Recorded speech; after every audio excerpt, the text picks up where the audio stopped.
In today's video, I'll show you how to make the camera light flash when you get a notification on your Android phone. Let's get into the method. Open the main Settings app first and then tap into the search option at the top. Type in flash and look down the list of search results. There might be an option here called flash notifications or something named similar that refers to notifications. Tap on this and then you might need to tap on it again to get to the correct page.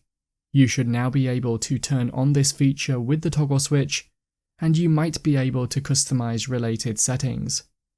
If you couldn't find it that way, I'd recommend manually checking through the notification settings and accessibility settings for the option.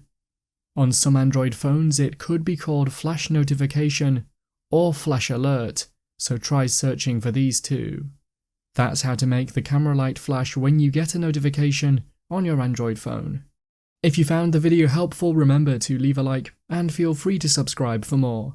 Check out the videos coming up right now, you might find these helpful too.